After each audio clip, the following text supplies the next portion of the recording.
there have been eclipses that barely turned any color at all.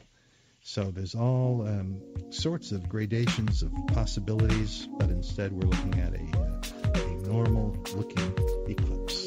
Duncan, what would you like to talk about regarding the moon? Oh, well, where to start, really?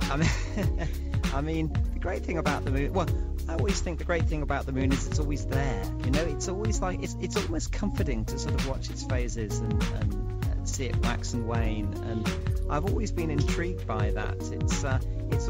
It's a great measure of time. It's some sort of degree of stability, I think. And I think you were mentioning earlier about previous civilizations, and you can understand how they became comforted and in fact based their, well, I mean, a lot of their lives around the moon. And it always amazes me at just how skilled a lot of previous societies were in being able to predict lunar eclipses and predict the phase of the moon and use it as a calendar and use it to indicate various aspects of their lives. And in fact, it's permeated through the sort of fabric of society today. There are so many terms and parts of our lives that still revolve around this lunar phase.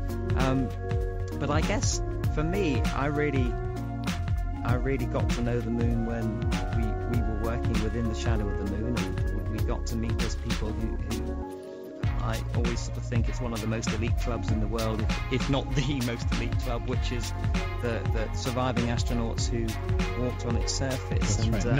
Nine are surviving. That's right. Yeah, exactly. I mean, they're getting on there now. They're in their 80s. Well, they are in their 80s now. I would have met them when they were a little bit younger, sort of late 70s, but still incredibly sharp, very lucid, wonderful stories to tell.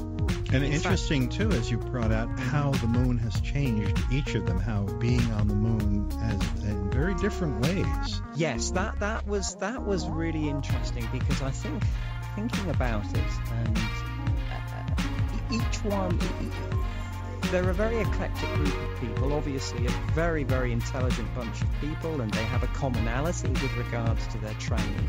But each one of them, from my experience, the ones that I met and had the opportunity to talk to, are very individual.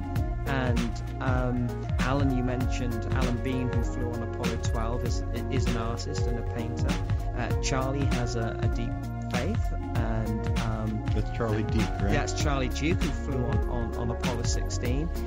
But what I thought was interesting is it seems to me that once you've gone to the moon and you've returned, how do you top that? And it seems to me that traits that they had, I don't want to speak for them, but traits that they had before they went to the moon, i.e. an interest in faith or art or whatever it may be, was magnified by the experience. So coming back, they decided, I mean, perhaps they wanted to spend more time and pursue the things that they'd always been interested in.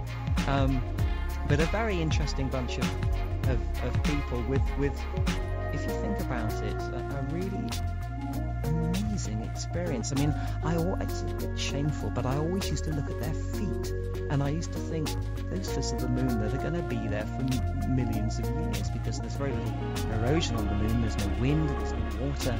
So any footprint that you leave on the lunar surface on that very fine powdery soil that you were talking about earlier, Bob, it's going to be there for such a long period of time. And if we ever go back to the moon, and I'm sure we will, it's just a matter of time, those places will probably become sites of scientific interest and maybe even museums, but those footprints will always be there.